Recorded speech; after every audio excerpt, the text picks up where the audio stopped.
When I was 15 years old, I went on a trip with my parents to Virginia Beach. And when we got there, I suddenly developed this horrible headache that laid me low for almost 6 days. And during that time, I lost my appetite. And when I got home, I discovered that I had lost 5 pounds. And my friends started complimenting me on the fact that I had lost this weight. At that point, I probably weighed about 15 more pounds than I do right now, which was a little bit heavy for me. And I decided that I did not want to gain that weight back. And so I began to cut my calories and to exercise, which I had never done before.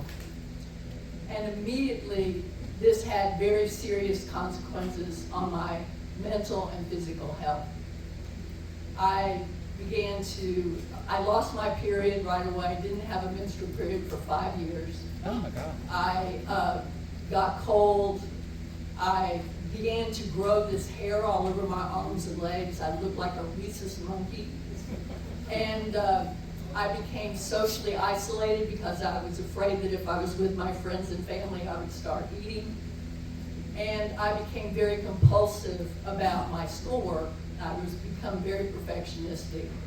And I was hangry all the time. I mean, I became short-tempered, irritable, and more moody than I normally am. My husband will tell you that is part of my personality. Anyway, but I was worse. So I had developed a full-blown case of anorexia nervosa. And this was in the late 1960s. Oh. Nobody knew what anorexia nervosa was. And there was nobody to help me, including myself. So this weight loss occurred over the fall and winter.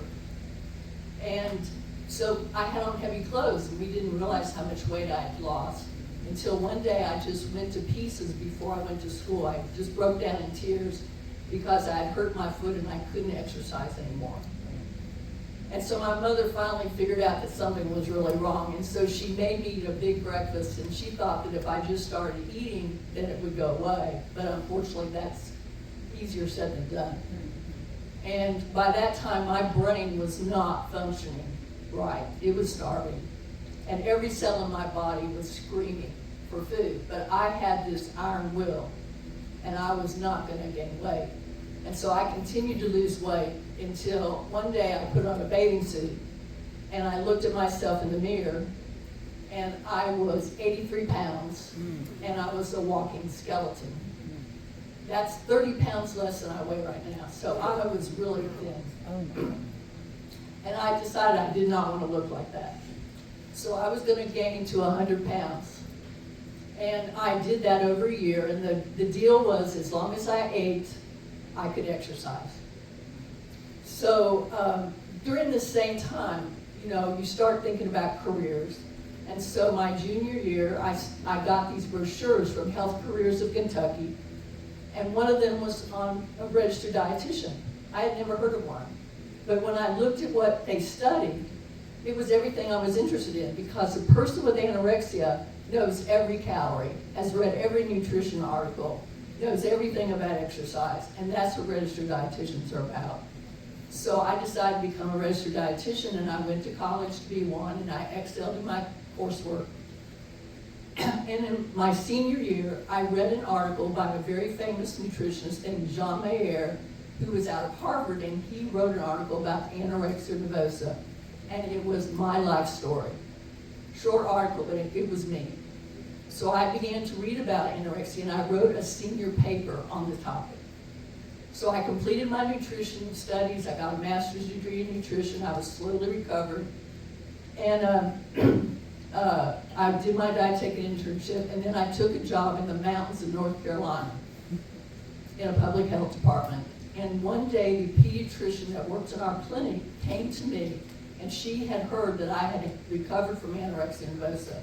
And she told me she had a 13-year-old patient that she had diagnosed with the disease and had sent her to Chapel Hill to be treated, but they put her in a locked psychiatric ward for adults. Oh my God. And it freaked her family out. And these were mountain people. They had no idea what this was. And so they took that child out of that hospital against medical advice and took her home. But they were desperate for somebody to help her. So I said, yeah, I guess I can go and talk to them. And I really didn't know what I was going to say when I drove up to their mobile home in this hollow in the mountains. But I knew I could tell them what it was, and I knew I could tell them what to do to recover, and what had helped me. So first I talked to the mother and tried to calm her down and told her that yes, her daughter had this condition, but she could recover, and it wasn't her fault. And then I tried to talk to the teenager. Well, talking to a teenager, I don't want to talk to a 33-year-old woman. So I remembered what had helped me in high school. I had a religion teacher that made me keep a journal in my religion class. And this was before journaling was big.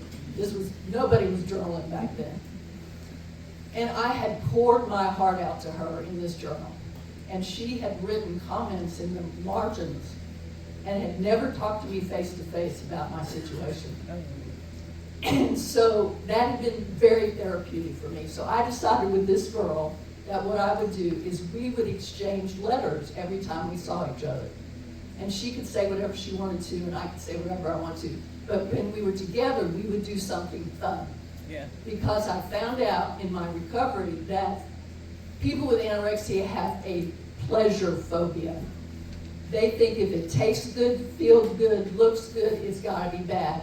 And so we have to relearn how to enjoy ourselves. So that's what we did. We went roller skating, we went to hike in the park, we did fun stuff. But we gave each other these letters, and she told me what was inside her brain. And she recovered. And since then, I've helped other people, and they've recovered too.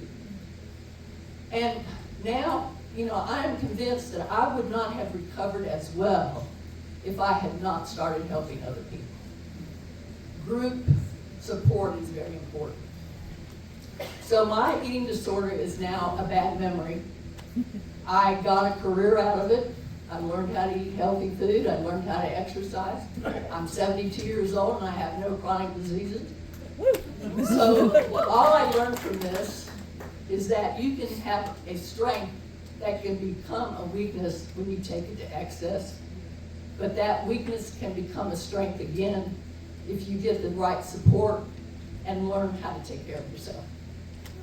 Woo!